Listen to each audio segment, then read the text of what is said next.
a question for you. What comes to mind when you hear the word philanthropy? Who do you think of? Bill Gates, Oprah, maybe even Andrew Forrest? What do all these people have in common? Yes, they're all very wealthy, very famous business owners. Without a doubt, their giving is inspiring. But it can also make you feel that only certain people can be philanthropists. What if I told you that you didn't have to be rich and famous to be a philanthropist? Back in 2012, I was driving back to Perth with my good friend Megan after running a community workshop in 2J. Now, I've loved volunteering since I was 10 years old, and I have a confession to make. One of my favourite pastimes is actually brainstorming ideas to change the world for the better. I know. So Megan and I were passing the time in the car by sharing our latest ideas. I told Megan about a book I'd just read about the discrimination that women still face around the world. This book so moved me that I just knew that I couldn't sit by any longer and not do something about this issue. I knew there were plenty of organisations doing great work in this area, but what they lacked was funding.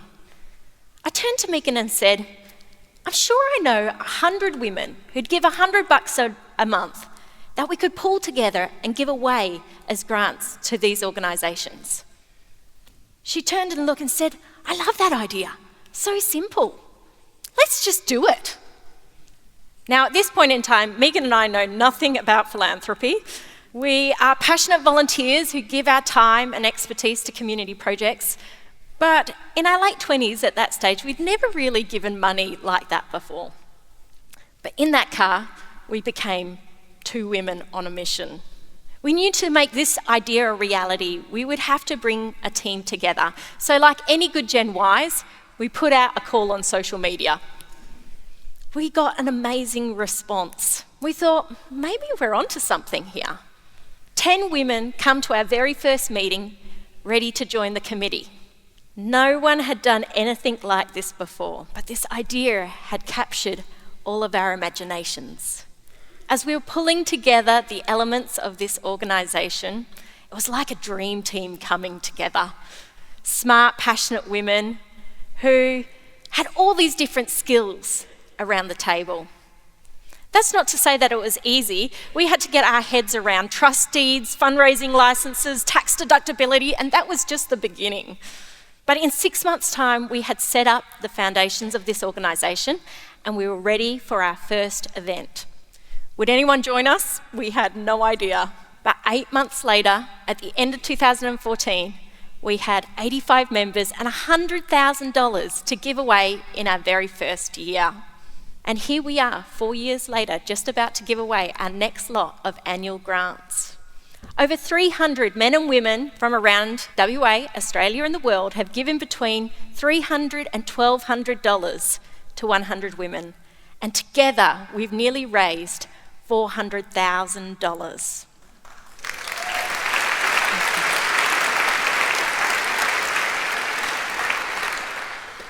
In philanthropy, 100 Women is what you would call a giving circle, where a group of people come together and commit to donating an amount of money that is pulled together and given away collectively, usually every year.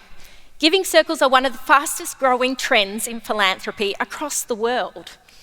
It's an opportunity for everyday people to get involved in philanthropy. It's one of the best ways of being able to give. It's an exciting way that we can give back to the community and learn more about giving. The trouble is, donating money can actually be quite difficult. What organisations do I give to? How do I know which one's a good one? Should I be worried about administration fees?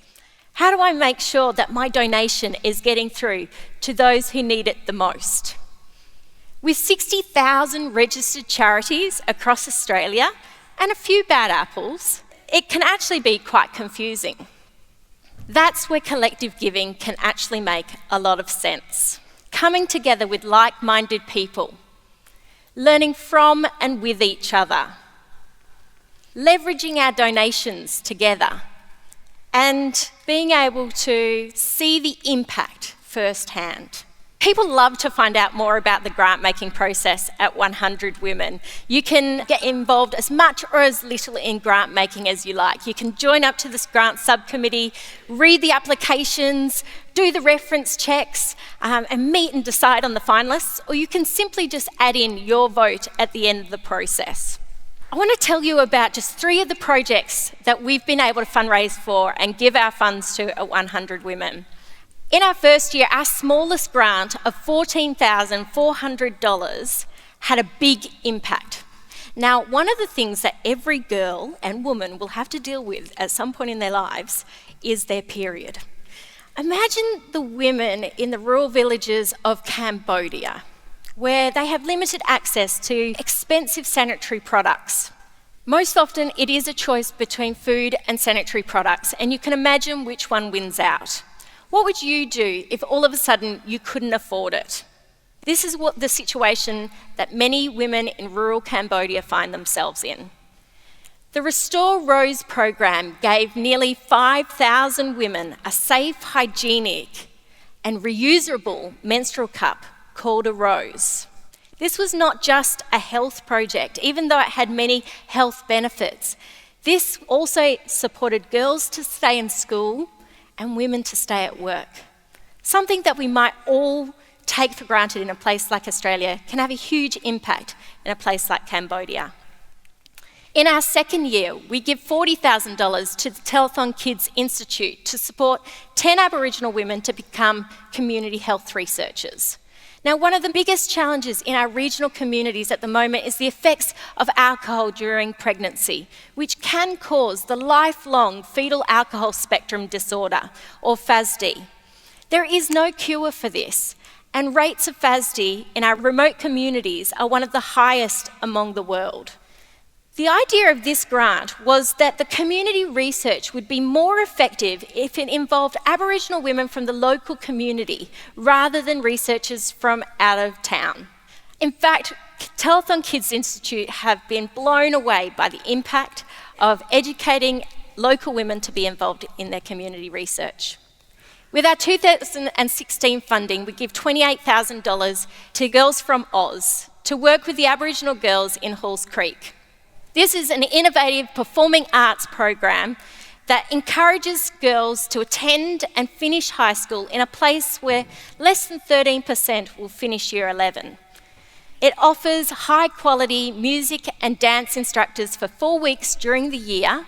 Girls learn songs in their local languages and work on their music and dance and storytelling skills, culminating into a big performance in front of 300 people in Halls Creek.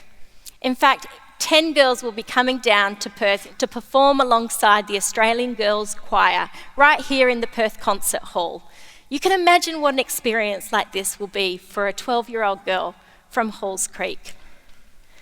I'm constantly amazed at what we've been able to achieve with 100 Women. I mean, this funding didn't even exist a couple of years ago, and now we've funded projects here in Perth, around Australia, and in 3 other countries around the world. I have to admit, even $100 a month was a big step up for me in my giving. But then I look and I see the impact of those grants on the girls from Halls Creek and the women from Cambodia. No one has to convince me that this was the best way to spend that money. Look around here today. Imagine if we all collectively gave $100 this month. We could collectively give $150,000 just this month.